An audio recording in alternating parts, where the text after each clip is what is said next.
بسم اللہ الرحمن الرحیم۔ السلام علیکم۔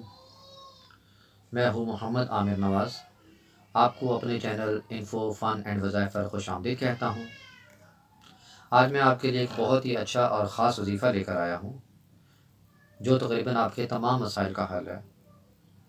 ہم سب جانتے ہیں کہ عید الاضحیٰ آنے والی ہے، تو یہ آپ سمجھیں کہ آپ کے لیے عید کا ایک خاص تحفہ تیار کیا گیا ہے۔ اگر ہم ویڈیو کے حوالے سے تھوڑی سی بات کریں تو ہم میں سے تمام لوگ اسی بات کے خواہش مند ہوتے ہیں کہ ہر جگہ پر ہماری عزت، ہمارا وقار اور ہمارا مرتبہ ہو۔ ہم خواہ نوکری کرتے ہیں، دفتر جاتے ہیں، کسی کے گھر جاتے ہوں، کسی محفل میں جاتے ہوں، تو ہم سب کی یہی خواہش ہوتی ہے کہ ہر کوئی ہمارے ساتھ خوش دلی کے ساتھ ملے، اچھے طریقے سے ملے، ہماری عزت کرے، بہتر طریقے سے ہمارے ساتھ پیش آئے۔ ایک تو یہ بات ہوگی۔ دوسری بات، اکثر لوگ اس بات کا شکوہ کرتے ہیں کہ جی ہمارا جو پچھلا سال ہے وہ پریشانیوں میں گزر گیا، تنگ دستی میں گزر گیا، رزق کی بہت کمی رہی، یا جو بھی ہم کماتے تھے اس میں پورا نہیں ہو پا رہا تھا۔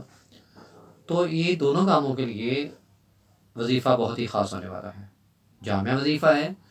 آپ نے اس کی شرائط کو سامنے رکھ کر پڑھنا ہے، نہایت توجہ اور دھیان سے آپ نے وظیفے کو سننا ہے، اور کہیں سے ویڈیو کو سکپ نہیں کرنا کہ بعض کا ایسا ہوتا ہے کہ کوئی امپورٹنٹ پوائنٹ بتایا جا رہا ہے تو آپ تھوڑا سا سن کر آپ خود ہی اندازہ لگا لیتے ہیں کہ ہاں آگے کا ہمیں پتہ ہے کہ جو ہم نے کرنا ہوگا تو ہم خود ہی کر لیں گے، اور پھر ہمیں فائدہ نہیں ہوتا۔ یہ وظیفہ اسماء الحسنہ کا ہے۔ ہم جانتے ہیں کہ اللہ تعالیٰ کے بہت سے نام ہیں، اور ہر نام اپنے اندر کے اپنا خاص اثر رکھتا ہے، اپنی ایک خاصیت رکھتا ہے۔ تو یہ دو اسماء کا مشترک وظیفہ ہے۔ یہ دو اسماء کون سے ہیں؟ یا عزیز ہو یا معز ہو۔ اکابرین لکھتے ہیں کہ یہ دونوں اسماء جو ہیں اسماء متوکلین کہلاتے ہیں، لہٰذا ان دونوں اسماء کے ساتھ ملا کر کسی اور اسم کو بھی ملا کر نہ پڑھا جائے، کیونکہ جب ہم ایسا کرتے ہیں کہ جس اسم کا وظیفہ ہوتا ہے اس کے ساتھ اپنی مرضی سے ہم کسی اور اسم کو ملا لیتے ہیں تو پھر کیا ہوتا ہے، فائدہ ہونے کی بجائے ہمیں نقصان کا سامنا کرنا پڑ جاتا ہے۔ لہٰذا آپ کو جو طریقہ بتایا جائے، جو شرائط بتائی جائیں، اس کو ملحوظ خاطر رکھیں اور اس کے مطابق ہی آپ وظیفہ پورا کریں۔ تو چلیں ویڈیو کو بغیر لمبا کیے ہوئے ہم شروع کرتے ہیں۔ یہ وظیفہ ہے اللہ تعالیٰ کے دو ناموں کا، یا عزیز ہو یا معز ہو، دونوں اسماء کو ملا کر پڑھنا ہے آپ نے۔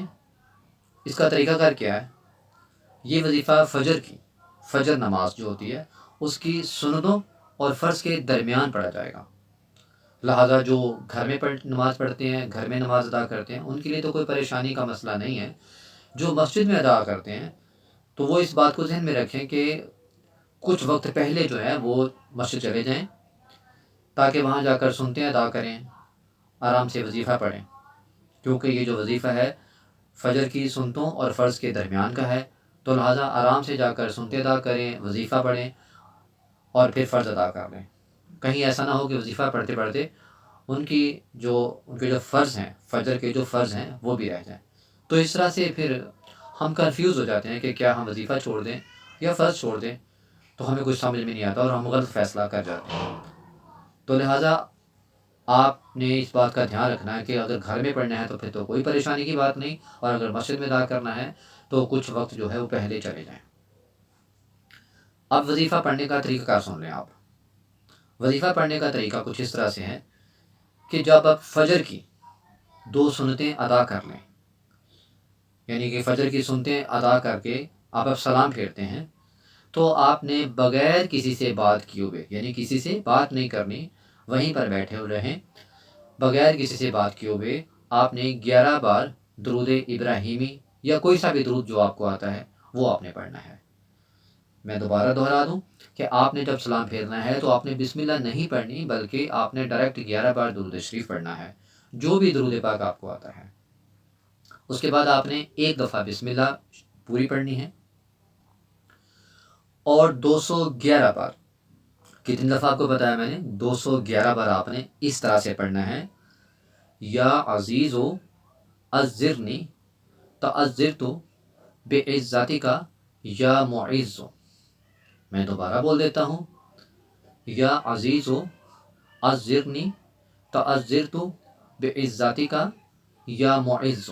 یہ آپ نے 211 بار پڑھنا ہے. آپ نے جب 211 بار پورا ہو جائے تو پھر آپ نے 11 بار درود پاک وہی پڑھنا ہے جو آپ نے پہلے پڑھا تھا. یعنی ایسے بھی نہیں کرنا کہ پہلے آپ نے کوئی اور درود پاک پڑھ لیا بعد میں کوئی اور.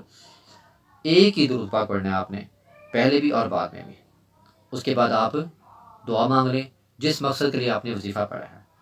یعنی کہ اگر آپ نے عزت اور وقار کے لیے پڑھا ہے تو اس کے لیے دعا مانگ لیں. رزق کی جو اضافے میں پڑھا ہے اس کے لیے دعا مانگ لیں. مطلب جو بھی آپ کا مقصد ہے.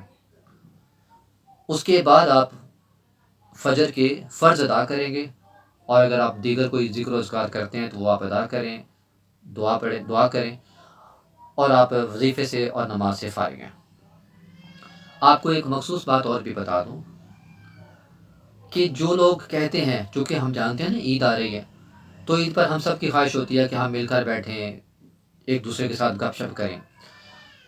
تو ہمارے بعض کا جو عزیز ہوتے ہیں، کوئی بہن بھائی ہوتے ہیں، وہ روٹھے ہوتے ہیں، تو ان کو منانے کے لیے بھی آپ اس وظیفے کو پڑھ سکتے ہیں. یعنی اگر آپ میں سے کسی کا کوئی عزیز، کوئی بہن بھائی، کوئی دوست یار، کوئی بھی روٹھا ہوا ہے اور وہ نہیں مان رہا، اور اس کو کافی دیر ہو گئی ہے کہ آپ سے تعلقات جو ہیں وہ ختم ہوئے ہیں یا کشیدہ ہوئے ہیں، تو آپ نے کیا کرنا ہے، اس مقصد کو ذہن میں رکھ کر آپ اس وظیفے کا ورد کر سکتے ہیں. ٹھیک ہے. امید ہے کہ آپ کو یہ وظیفہ پسند آئے گا. اگر آپ کو یہ وظیفہ اچھا لگے تو آپ نے ہمارے چینل کو سبسکرائب ضرور کرنا ہے، ہماری اس ویڈیو کو لائک کرنا ہے، شیئر کرنا ہے، اور اس پر کمنٹ بھی آپ نے ضرور کرنا ہے. اور دیگر یہ کہ اگر آپ کو کسی بھی طرح کا کوئی اور بھی مسئلہ درپیش ہے، کوئی اور پریشانی ہے، تو کمنٹس میں آپ اس پریشانی کو لکھ کر ہمیں بھیج سکتے ہیں. ہم آئندہ ویڈیوز میں آپ کے ان کمنٹس کا خیال رکھیں گے، اور جو آپ کا سوال ہوگا آپ کو اس کا جواب دیں گے، یا جس وظیفے کی آپ کو ضرورت ہوگی، جس مقصد کے لیے وظیفے کی آپ کو ضرورت ہوگی، ہم انشاءاللہ اس پر بھی ویڈیو ضرور بنائیں گے. تو امید ہے آپ کو یہ ویڈیو پسند آئی ہوگی. بہت زیادہ شکریہ. اپنی دعاؤں میں یاد رکھیے گا. اللہ حافظ.